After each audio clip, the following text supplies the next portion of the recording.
admonition by Governor Sule of Nasarawa State to residents, urging them to respect the Supreme Court's verdict, which ruled in his favor. Other stories there, of course, still on the high cost of drugs, medicals, increasing mortality rate, high cost of drugs and other medicals, increasing mortality rate.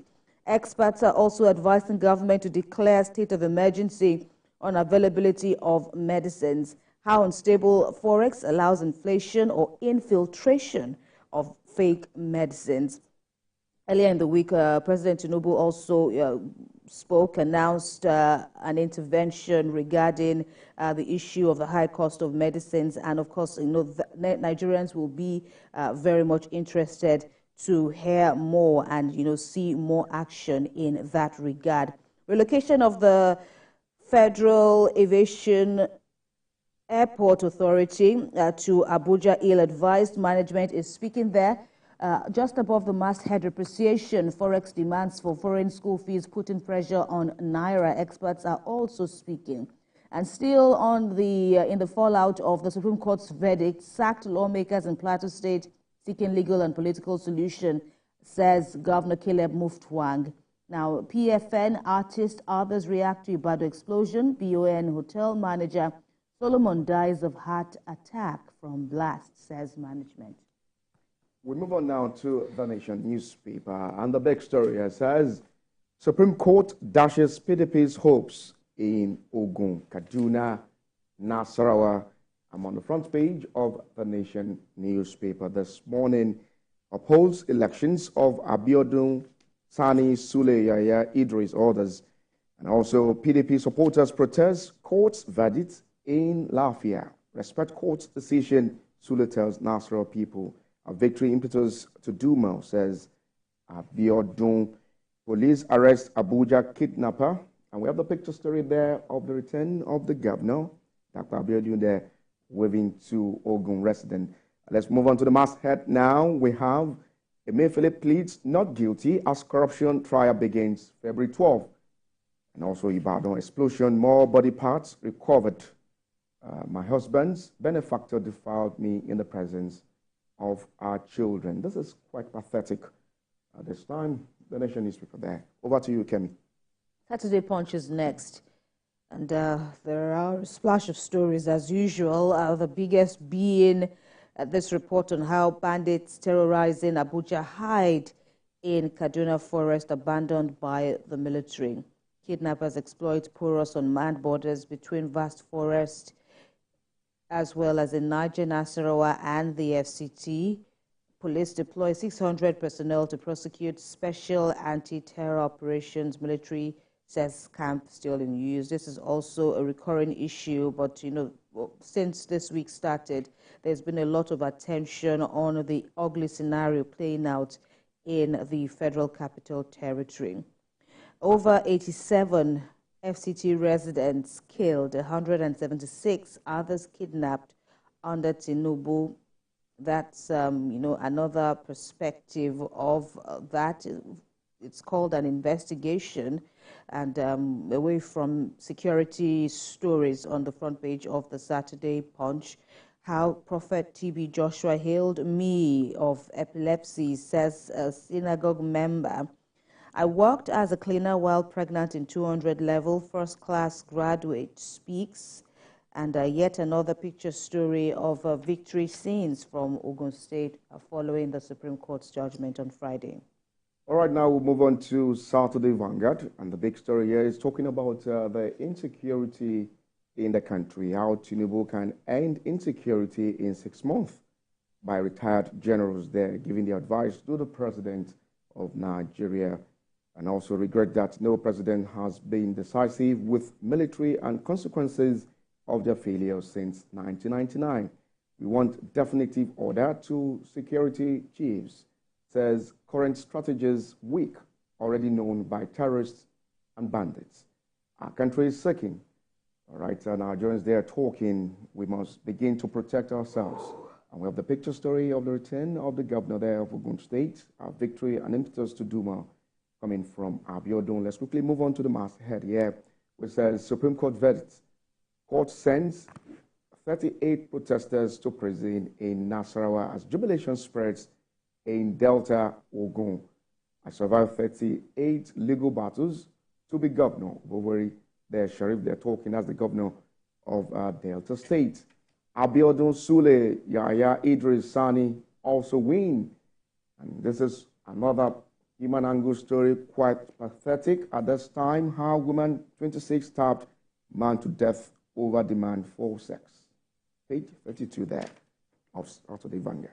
On the front page of the Blueprint Weekend, insecurity is still dominating headline story so far. Anarchy beckons as no grief for anybody takes center stage. And of course, in the fallout of the insecurity, the spate of kidnappings in the FCT, the minister there, Nyesom Wike, is saying, "We'll come after you." Is addressing kidnappers and other criminal elements in the state, of course, also building up on the stance of the federal government to ensure that safety and normalcy are returned to the FCT for the good of residents. Of course, on 2023 polls, you're good to go. Supreme Court tells 6 governors that we have spoken about extensively earlier on of the program. There's an admonition by experts, health experts, that is urging everyone to take a lot of fluid to enable your kidneys function well. And that is very important. In Kano State, Emirates created by former Governor Ganduje will be revisited. That's according to Kwakwanso. And bulls maintain dominance at NGX as market gains 1.446 trillion naira. That's in business, but still on Blueprint. All right, now we move to the Guardian newspaper this morning. And the big story here says, discordant teens over Tinubu's plan to deploy forest guards to curb kidnapping. Right, so it's all about the insecurity in the country, especially in the FCT. Okay, sacked Plateau PDP lawmakers. We're exploring legal political solutions. Governor Mufwang there talking. You can get that on page 3 of Guardian newspaper this morning. NACA declares no pay, no service to recover over 47 billion naira debts by airlines. All right, so page 29 there of the Guardian newspaper. Fresh tension in Kano over plan to revisit Sanusi's dethronement. And governorship tussle, Supreme Court affirms election victories of 6 governors. Our youth kick against plan to move CBN fund department to Lagos. Let's quickly move to the masthead of the Guardian newspaper this morning. Right, Wives Association standing tall, filling gender gaps. And women still suffer exclusion when it comes to accessing the lands and other natural resources. Right there. That's the story there on the front page of the Guardian newspaper this morning. Kemi? On the front page of the Daily Trust newspaper this Saturday, there's a somewhat cheering lead story there. Of course, 2 pictures, and these are ex-inmates who turned a new leaf, and there's an expose on how they have, found positive expression living. They are living, they've turned a new leaf, and some of them are, earning money. They have jobs at hand. One of them is saying, I earn 150,000 naira monthly from shoemaking. Another wrote the Holy Book, learned carpentry, now a family man. Yet another says, I bagged BSc, MSc, wrote 7 books, 157 songs. And for the corrections service, the agency is saying it will continue to reform lives of inmates. Other stories on the front page of the Daily Trust: entertainment with Netflix, other streaming sites, Kannywood's problem solved. That's according to a Nollywood practitioner, of course, Kannywood. This is, for the northern side. And First Jos gas power tricycle rider shares experience. Still in the news, the front page, that is, we will not accept relocation of Palestinians to Africa, says an envoy. You can check out all these stories from the Daily Trust. All right, the last here is Leadership Weekend. Well, this is quite different from the headlines I've been reading. The big story here, it says police recruitment. Applicants in state face multiple challenges and shortage of guarantors mass exercise in Anambra. 25,000 show up in Borno. Turnout in Bayelsa worries officials. Talking about police recruitment at this time. Okay, you can see the picture story there of some of the applicants. Now, right, Supreme Court affirms elections of Inua Sule Sani orders. Page 7 there of Leadership Weekend. Women get 35% placement in paramilitary recruitment. Let's quickly move on to the masthead. Kwankwaso insists on revisitation of Kano Emirate issue. Right at page 13 there of the Leadership Weekend. And police nab kidnapper in FCT as NSCDC foils kidnapper peoples in Kwara. All right, attempted coup, now jet ferries ex-Sierra Leonean leader to Abuja.